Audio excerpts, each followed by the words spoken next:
నిజంగా చెప్పాలంటే షాబాద్ హత్యలు ముమ్మాటికి ఇది పోలీస్ హత్యలు, ప్రభుత్వ హత్యలు. పోలీసుల నిర్లక్ష్యం వల్ల, ప్రభుత్వ తప్పిదాల వల్ల అన్యం పుణ్యం ఎరగని ముగ్గురు చిన్నారులు, ముగ్గురు పెద్దవాళ్ళు, ఆరుగురు ఈరోజు హత్యకు గురైనారు.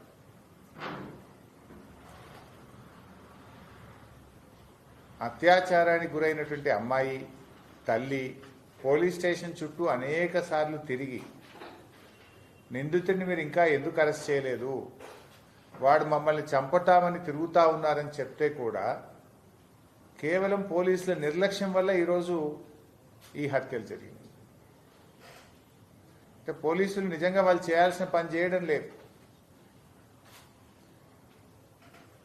అత్యంత బాధాకరమైనటువంటి విషయం. ముగ్గురు చిన్నారులు చనిపోయినారు. అత్యాచారానికి గురైన అమ్మాయితో పాటు ఇద్దరు చెల్లెళ్ళని చంపాడు.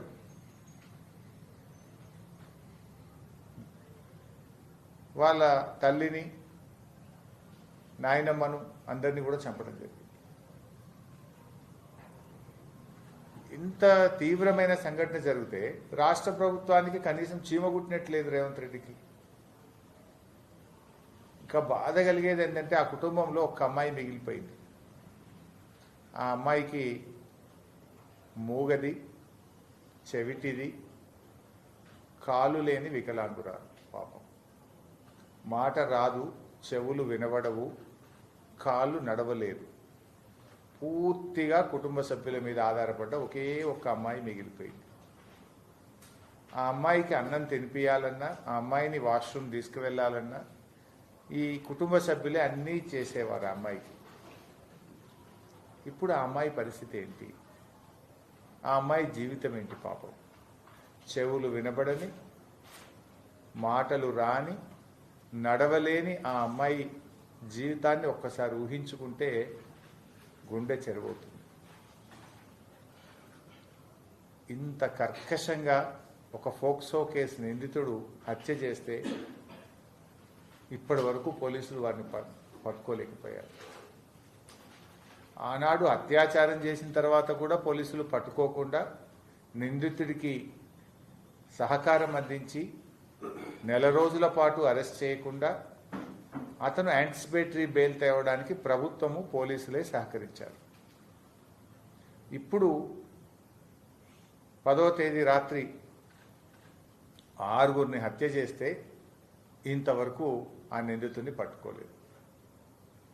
పరామర్శ కోసం వెళ్ళిన బీఆర్ఎస్ పార్టీ డిప్యూటీ లీడర్, మాజీ హోంమంత్రి సబితా ఇంద్రారెడ్డి గారిని మాత్రం చేజ్ చేసి పట్టుకున్నారు. సబిత గారిని, సత్యవతి గారిని, పద్మ గారిని. అంటే మీ ప్రతాపం ఎవరి మీద? మాజీ హోంమంత్రి, బీఆర్ఎస్ పార్టీ డిప్యూటీ లీడర్, వారి మీదనేమో మీరు మొత్తం టీములు ఫామ్ చేసి, టీములు పెట్టి మీరు వారిని టీములు పెట్టారు.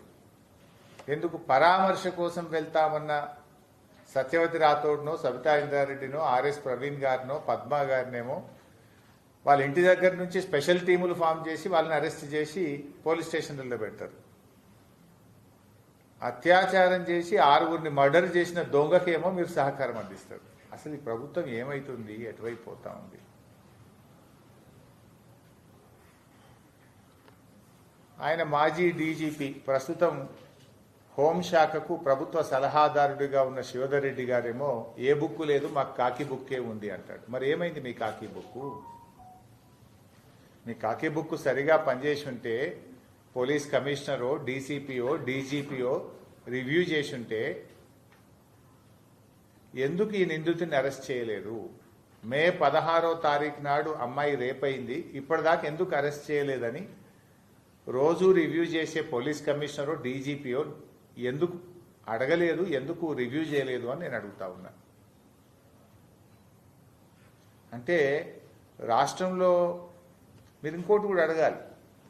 డీజీపీ, హోమ్ మినిస్టర్ గారు ఫోక్సో కేసు నిందితుడికి 7 సంవత్సరాల లోపు సెక్షన్లు ఎలా పెడతారు అని రివ్యూ చేసే బాధ్యత డీసీపీకో, పోలీస్ కమిషనర్కో, లేదా డీజీపీకో లేదా? ఇప్పుడు ఒక ఎస్ఐని సస్పెండ్ చేసి చేతులు దులుపుకుంటారా?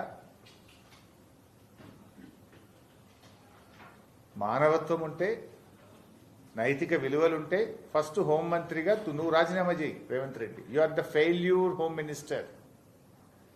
ఇవాళ ఎంతసేపు ప్రతిపక్షాల మీద అక్రమ కేసులు పెట్టడానికి, ప్రతిపక్షాలను వేధించడానికి, ప్రతిపక్షాలను విచారణ చేయడానికి, ల్యాండ్ సెటిల్మెంట్లకు పోలీస్ స్టేషన్లను మీరు అడ్డాగా చేసుకున్నారు. పోలీసులను తమ విధులు తాము నిర్వర్తించకుండా పోలీసులను మీరు ల్యాండ్ సెటిల్మెంట్లకు అడ్డాగా మార్చినారు. పోలీస్ వ్యవస్థను మీరు ఇలా రాజకీయ వ్యవస్థగా మార్చడం వల్ల ఈ ఇబ్బంది వస్తూ ఉంది. ఇప్పుడు ప్రస్తుత డీజీపీ సివి ఆనంద్ ఏమో మావోయిస్టులే మంచోళ్ళు అంటాడు. పాత డీజీపీ ఏమో ఏ బుక్ లేదు, కాకి బుక్ ఉంది అంటాడు. మరి ఏమవుతుంది అసలు? ఎటుపోతుంది రాష్ట్రం? అన్యం పుణ్యం ఎరగని ముగ్గురు చిన్నారులను అత్యంత కిరాతకంగా హత్య చేస్తే ఈ ప్రభుత్వానికి చీమగుట్టినట్టు కూడా లేదు. ఈ రాష్ట్రంలో ఆడపిల్లలున్న ప్రతి తల్లిదండ్రుల హృదయం ద్రవించిపోతా ఉంది. ఏంది అసలు మా పిల్లల పరిస్థితి ఏందని ఇవాళ ప్రతి తల్లి తండ్రి ఆందోళన చెందుతున్నారు.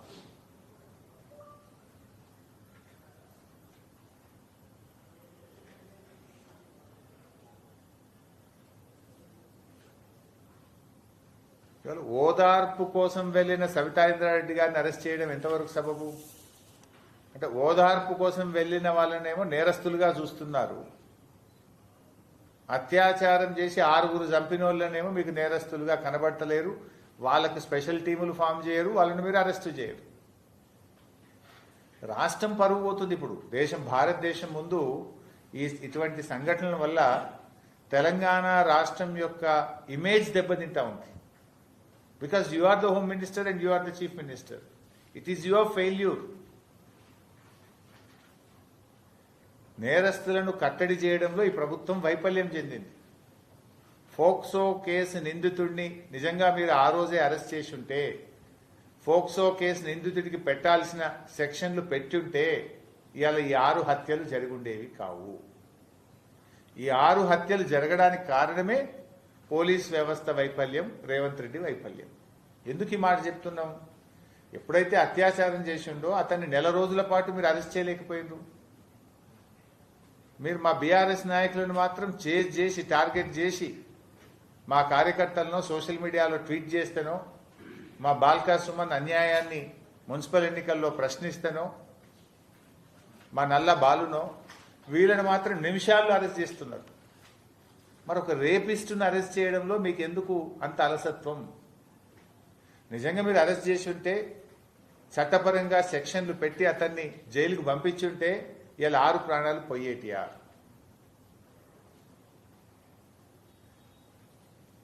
ఇది రాజకీయాల కోసం మాట్లాడతలేవు, బాధాతప్త హృదయంతో మాట్లాడుతున్నాం. ఆ కుటుంబం ప్లేస్లో మీరుంటే ఏంది పరిస్థితి? ఆ కుటుంబ రక్త సంబంధికులు ఎంత బాధపడుతుంటారు, ఎంత ఆవేదన చెందుతుంటారు? ఒక్కసారి ఆ స్థానంలో ఉండి ఆలోచించండి. పాపం ఆ మూగ చెవిటి వికలాంగురాలైన అమ్మాయి స్థానంలో ఉండి ఒక్కసారి ఆలోచించండి. ఒకటే మిగిలింది కుటుంబంలో, 6 మర్డర్ కాబడ్డారు, ఒక్క అమ్మాయే మిగిలింది. ఆ అమ్మాయి మూగ, చెవుడు, 2 కాళ్ళు లేవు. అసలు ఆ అమ్మాయి ఎంత హృదయ విదారకంగా బాధపడి ఉంటుంది. ఆ అమ్మాయి పరిస్థితి ఏంటి అసలు? ఆమెను ఎవరు ఓదార్చగలుగుతారు? ఆమె జీవితాన్ని ఎవరు కాపాడగలుగుతారు? అసలు ఆ అమ్మాయి పరిస్థితి ఏంటి? ఆమెను ఎవరు చూసుకోవాలి రేపు? ఆమెను ఎలాగో ఎవరు పెళ్లి చేసుకోవడం కష్టం. అలాంటి అమ్మాయిని ఎవరు సాధాలి? ఆ కుటుంబం పరిస్థితి ఏంటి రేవంత్ రెడ్డి? తక్షణమే ఆ అమ్మాయి పేరు మీద ₹1 కోటి ఫిక్స్డ్ డిపాజిట్ చేయాలని, ఆ అమ్మాయిని సంరక్షించి పెంచుకునే బాధ్యత ప్రభుత్వమే తీసుకోవాలని, నిందితుడిని వెంటనే అరెస్టు చేసి కఠినాతి కఠినంగా శిక్షించాలని బీఆర్ఎస్ పార్టీ పక్షాన్ని డిమాండ్ చేస్తున్నాం. అరెస్టు చేసిన సబితా ఇంద్రారెడ్డి గారిని, పద్మ గారిని తక్షణమే పోలీసులు విడుదల చేయాలని చెప్పి కూడా డిమాండ్ చేస్తున్నాం. అరెస్టు చేయాల్సింది పరామర్శకు వెళ్లే మా డిప్యూటీ లీడర్ మా హోంమంత్రిని కాదు అరెస్ట్ చేయాల్సింది 6 మర్డర్లు చేసిన నేరస్తుని.